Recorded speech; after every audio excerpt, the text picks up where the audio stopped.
Ephesians 6:12.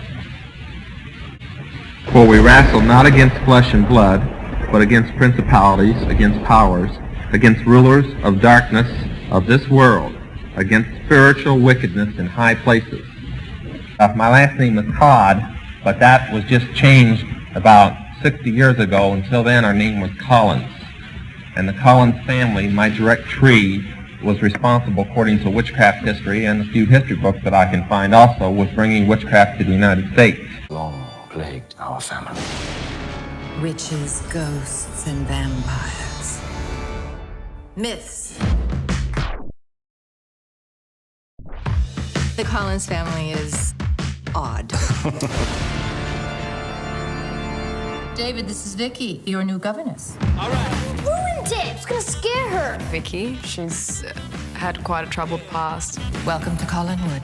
They're hit hard times and they don't seem to get out much. Elizabeth Collins, she is the matriarch of the family. There are only 7 of us after all. My brother Roger and I, and Dr. Hoffman. I'm a resident psychiatrist in a strange household. And my daughter Carolyn. She's one of the weirdest in the family. Carolyn touches herself. She makes noises like a kitten. No one really likes each other. Who's that? Barnaby, maybe. One of the real important ones from way back. Barnabas Collins was cursed by a witch. After being locked in a box for 200 years. And he arrives back at Collinwood. He's coming. What the? Like a highly, highly dysfunctional family. I am terribly sorry. Cannot imagine how thirsty I am. Then enter a 200-year-old vampire.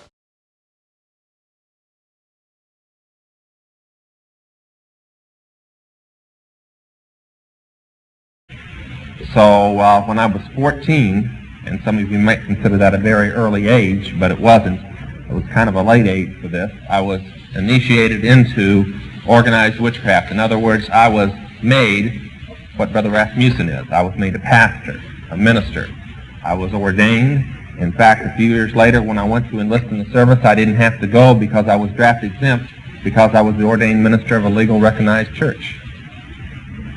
So 4D status for a few people who know what that is. I'm sure Brother Rasmussen does. Ordained ministers are exempt.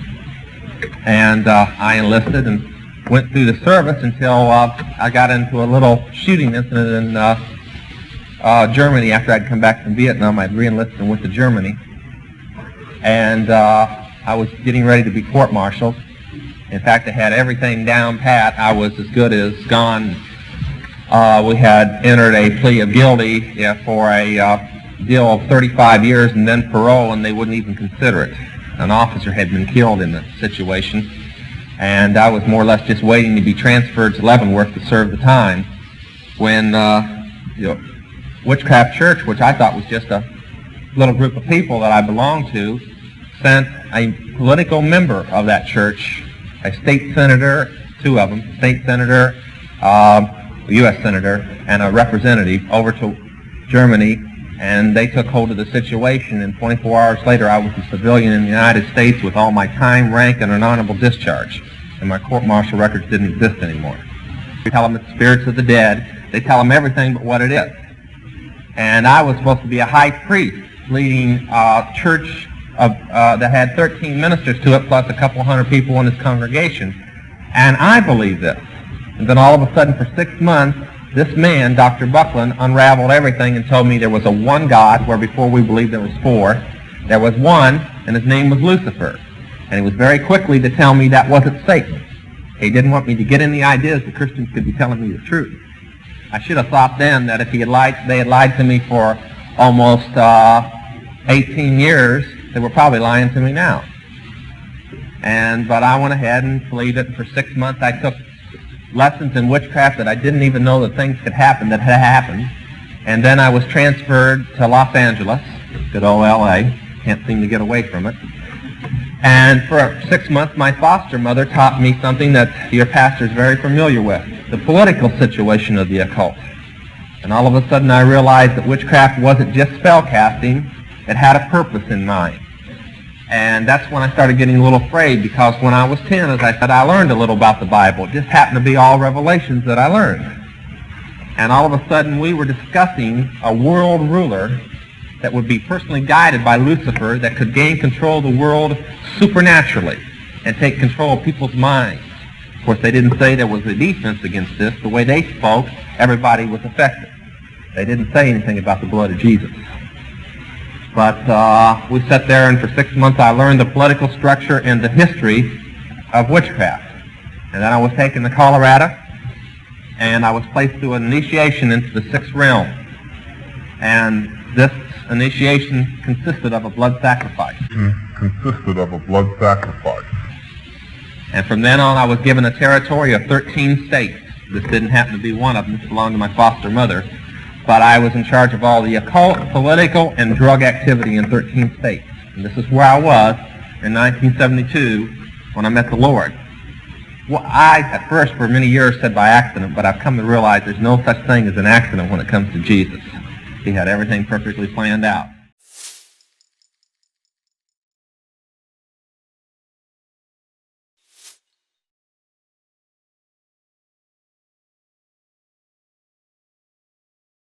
I was the manager of Zodiac Productions, which Zodiac Productions' name's been changed since then. I'm not even sure what they call it now, but it's the largest music conglomerate in the world. It owns RCA Records, Columbia Records, Motown Records, owns almost all the concert booking agencies in the United States. And that's not even the name of the company that owns it. The name of the company that owns it is Brenner Enterprises, and Brenner Enterprises is owned by Chase Manhattan. Chase Manhattan's owned by Standard Oil, and Standard Oil is owned by the Lords of London. You can track it on back. You kind of get the idea after a while. But I was the managing president of Zodiac Productions. It's one of my jobs, as being one of these 13 people. Thus, I got to know many of the people who produce music and sing the music and play the music that you play. Now, one of the closest friends that I got during that time that I obtained was a man named David Crosby. Crosby, Still, Nash & Young. I saw David the day before Christmas last year. Talked with him. I got him away from this witch that he had with him. He told her to go shopping. We were in West Hollywood, and I was witnessing around to people I knew. We went off in this store, and we started talking. I said, David, I'd like to ask you a couple questions.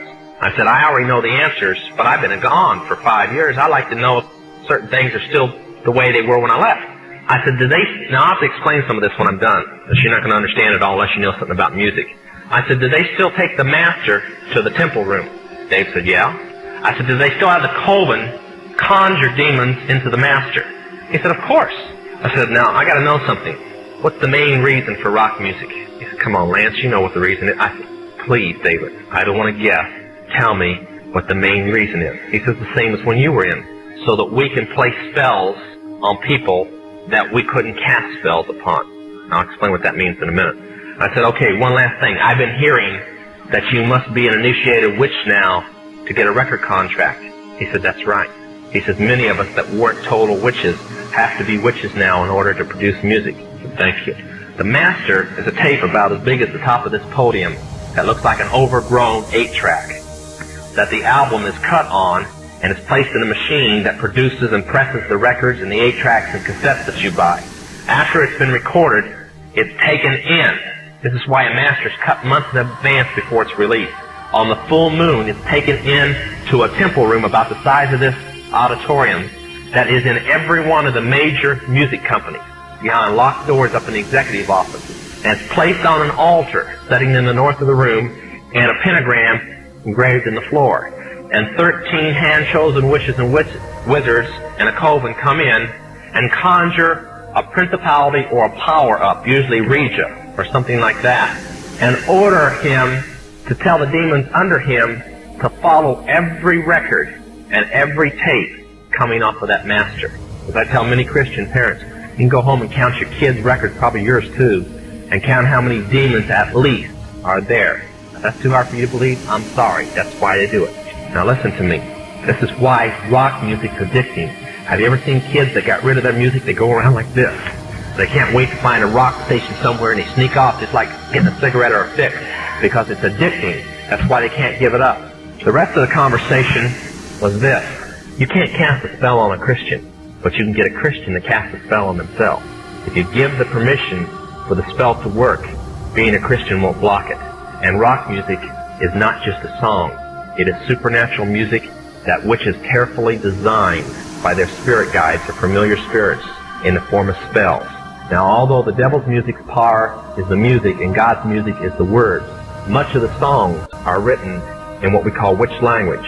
To give you kind of an idea, many of you talk on a CB, and unless you know what a smoky is, and a 10-4, and a front door and back door and rocking chair and these type of things, you don't know what you're talking about. Same with witches. When you're in the first or second level, you have to learn over 2,000 words that said by anybody else means something totally different than when you say them. Elton John has said he's never written a song or sung a song that wasn't in witch language. Now I want to show you something. See how many of these kids in here will be honest and adults. How many remember and have heard at least several times a song called Hotel California? Somebody tell me what it meant. Quickly, somebody tell me what it meant. Huh? That's pretty close. But from the words, what did it mean? Well, that's more of a guess. See, most people can't tell you. That's why when people do drugs and they listen to songs in witch language, they get some of the meaning. But most of the time, they can't tell you.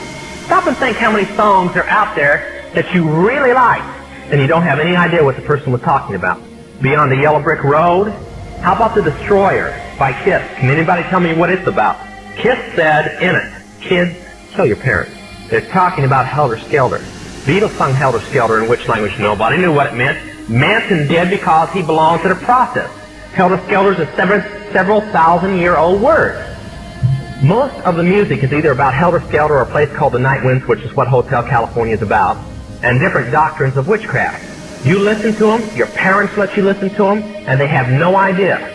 Kiss openly bragged how they were gaining control of people through their music because the people played their music. They told how they didn't form their own group. Their church, because they were ordained ministers of the Satanist church, placed them together. And that's how most of the music is done. David Crosby, when him and Crosby, Still, Nash & Young produced the record 283, they ordered the Principality of Medes to order demons of rebellion to go into the record, and everybody that heard it would be rebellious against law and order and government.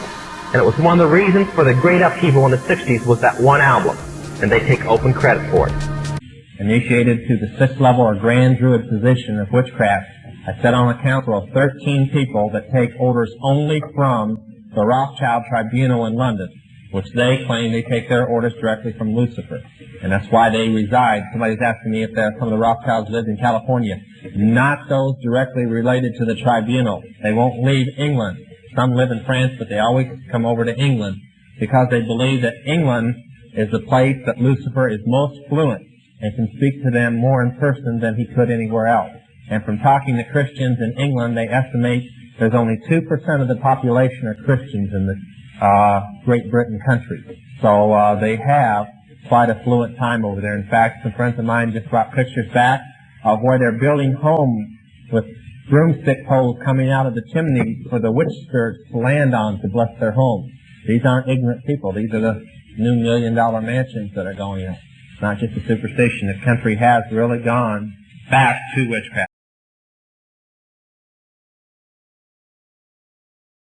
Try to rationalize it good or bad. It's bad. Now, I want to give you an incident that will kind of sum it up. I did meet most of them. Most of them were in the occult, but most of them were on drugs. Now, I want to say something real quick here. How many remember a group called Bloodstone, or Blood Rock, I think it was? DOA, the song DOA. They did this song while they were on acid. They got the words. I talked with a guy, he said a demon, well, he didn't call it a demon, he called it the spirit of this girl that he knew that had died in a car accident. It was a demon impersonating the girl.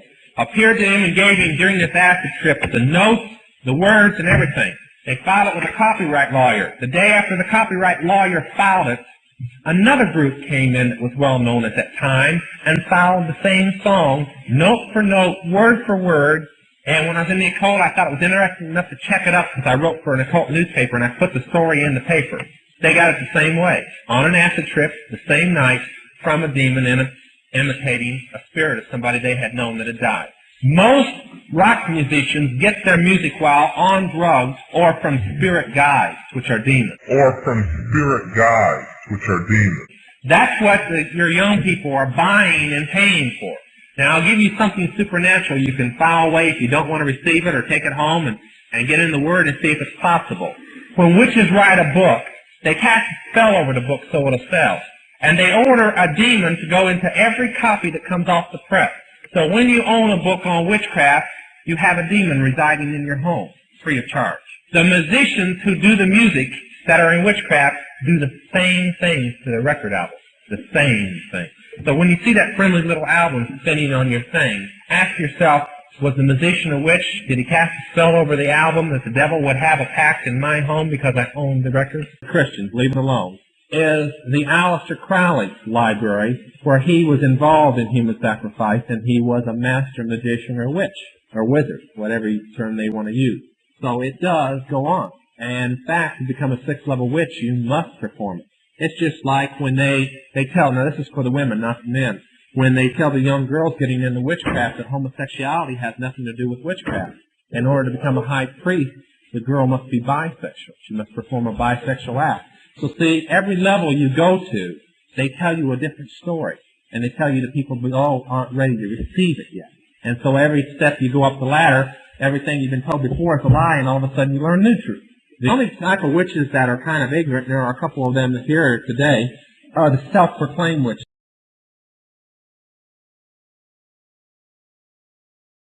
I was saved in a meeting a few years after I was saved, and her title was Lady Diana. That was her witch name. She was the state high priestess. She ruled everything in the state of Ohio that was in witchcraft.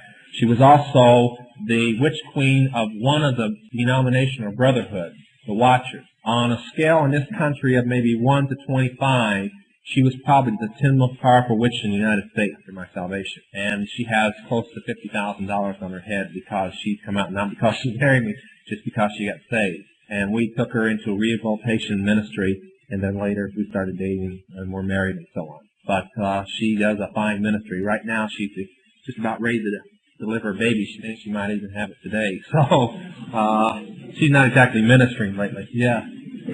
No. Okay. Let me take about 5 minutes here. The question is human sacrifice practiced in witchcraft? I have to be kind of careful since a police officer is present here without incriminating myself or something, but The Broken Cross was written by myself and Jack Chick. When it was reproduced, the guy who was doing the wording in the book, writing our story form out, changed a few words he thought were stronger.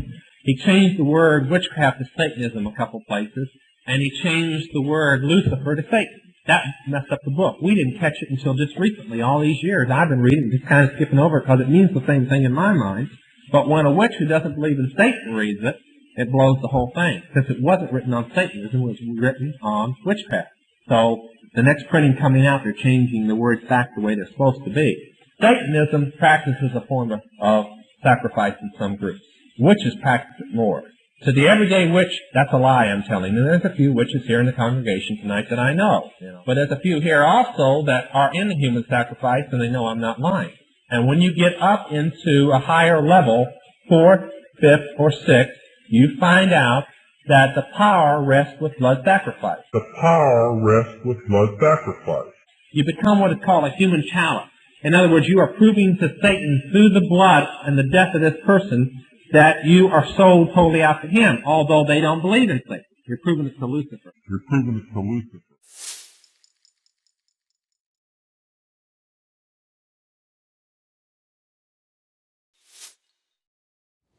Okay, y'all.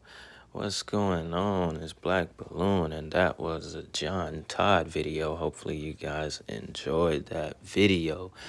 As you could kind of see, I kind of, just kept it centered around, mostly witchcraft and the music industry. Of course, that was mostly tapes and recordings from the early 70s to the late 70s. I don't think it was out of that decade that he did most of those recordings, since he was obviously locked up, I think, sometimes in the 80s.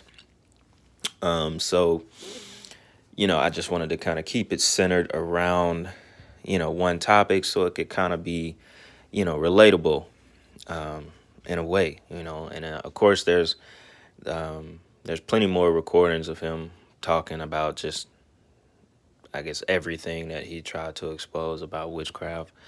on YouTube. So, you know, if you know, some of y'all never heard of John Todd, you know, you could go back and just search up some of those recordings and just listen to them, because they are they are kind of shocking. You'll definitely learn a lot if you don't know of John Todd. I know a lot of y'all know about John Todd, because I got a few of y'all that asked to do a video on John Todd since I did that Bill Cooper video, and they both had a lot of the same beliefs, you know. So you can tell that these weren't, you know, two guys that were just making up shit and, you know, being claimed as American conspiracy theorists, you know, or whatever that is, you know. So and it's crazy because a lot of the things that John Todd talked about with the music industry, I talked about as well on this channel. Like, you know, y'all could go back down my channel like 10, 11 months ago, and I got a video where I was talking about channeling spirits in the music industry.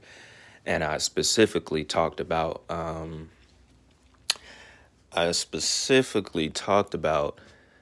you know, how, basically how the music is so strong. It has, you know, it has these really strong spirits attached to them that basically it could tap into your subconscious without you even listening to a full minute of the song.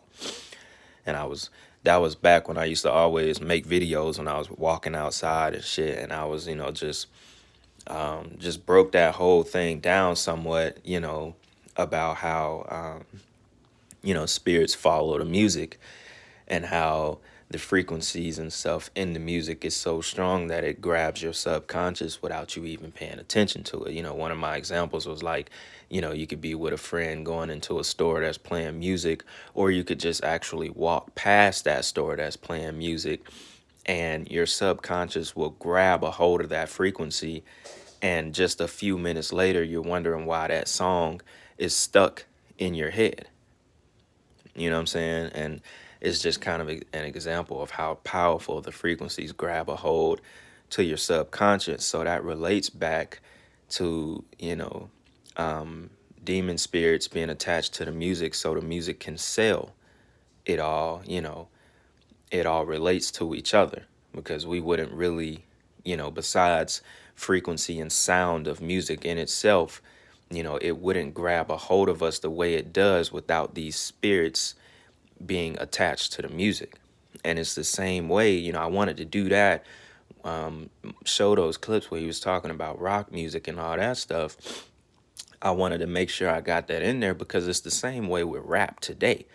It's the same way, you know, as far as backmasking when they hide subliminal messages within the songs, you know, the way songs are written, you know, which is a major reason why, and especially R&B, most R&B artists, they don't write their own music. You know, a lot of rappers don't write their own music as well, but it goes to show you that the witch language thing is true. That's why a lot of them actually don't write the music. It's written by, you know, certified witches and warlocks who know how to write music in that language. And I actually talked about that way back down my channel as well. You know, so it goes to show you that the words that we can, it's crazy. I said that the words that we can be using every single day, and you know, I mean, the words that we're both using as far as these witches and warlocks and us regular, you know, humans, us regular people, you know, we can be using the same words, but when it come out of their mouth, it's a completely different meaning than when it comes out of our mouth. And that's why I always talk about intentions as well, because we have intentions. We're just saying shit. We just talking. They have negative intentions behind it. They're trying to cast spells with these words. And when you put that energy into that process, basically, that's what comes out of it. You see what I'm saying? So that's how, you know, we can say the same damn things, sing along to the same damn words, but, you know, in our minds, we're just singing a song. In their mind, they're casting spells through witch language. So it all makes sense, and it's all still done to this day. You would be a fool to think, you know, it's not, because that's basically what rap and, you know, trap and all that shit is today. Trap music and shit is the same as what rock was back then. You know what I'm saying? All it does is invoke spirits and shit into your life without you even knowing. You know what I'm saying? Y'all already know, you know what I'm saying? You go all the way back to Crime Mob. You go back to all these shits that, back when trap was really starting and shit, you know what I'm saying? These songs that make you want to fight in the club, still to this day, songs that make you want to shoot shit up when Chief Keef was blowing up, you know what I'm saying? All these basically heavily demonic ass songs that literally change your entire being. Like, you'll go from just chilling and now you want to really shoot some shit up. Like, you throwing up your set, you doing all kind of shit because this song just literally changed, your frequency. It tuned you. Like, literally how you tune a radio, the song just tuned you. It just tuned your mood. You know what I'm saying? So that's how powerful, spirits and frequencies are that like reside in the music, and it's very true. I brought that fact up as well. It's just crazy. It's hitting me because I literally talked about this, that the fact that albums are turned in 2 months in advance so they can basically do rituals and spells around the music. It all goes back to when I was saying things about how certain artists channel spirits, to help them become as big as they are. How people fall out in front of artists, and I was saying that that's not natural. It's spiritual when someone passes out because of excitement. A spirit grabbed a hold of their heart, literally. It's the same thing. It's the same thing. It's all basically the same process. As far as them attaching spirits onto the albums and shit, 2 months in advance before it's put out, because that's how these things work. They use a pentagram to invoke the spirits, because basically, y'all know when you use that pentagram, you can invite spirits into the physical world just within that little space. You need the pentagram to actually do it. So like I said, it all ties together as far as, everything he was talking about.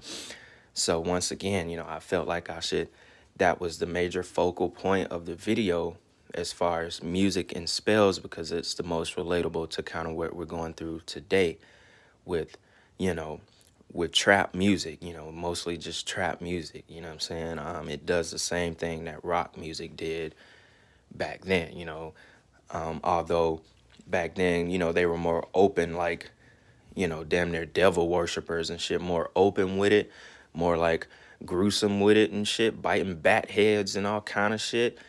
Today it's still the same thing, but it's more of a subconscious thing, because a lot of people think, they can just listen to this music and do what they do, and it's just rap, trap, mumble, whatever they think is not affecting them, when really at the end of the day, you're inviting spirits into your life. At the end of the day, it is what it is. You can listen to whatever you want to listen to, but it's best that you be aware of what you're actually partaking in, because you got to know that there's a deeper, darker agenda behind it all. You know what I'm saying? And you must be aware of that. You must be aware of what's really going on at the top, that you just, you're not actually paying attention to, because you're just being a consumer like everyone else. You know what I'm saying? And, I'm not going to tell y'all what to listen to or what not to listen to. You make that choice on your own, because music is music. You know what I'm saying? If something makes you feel good, it makes you feel good, but that's something for y'all to make, a decision on your own, what you choose to invite into your life, what you choose to invite into your mental space.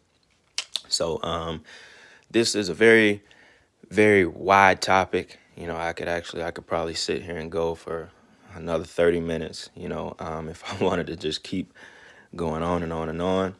I could just break this up into another part and do another talk about just music and spells, and just, maybe go a little bit deeper than what we're doing right now, But, man, y'all already know what's going on, man. That was the late, great John Todd, man. So I hope y'all enjoyed that video. Y'all already know what's going on.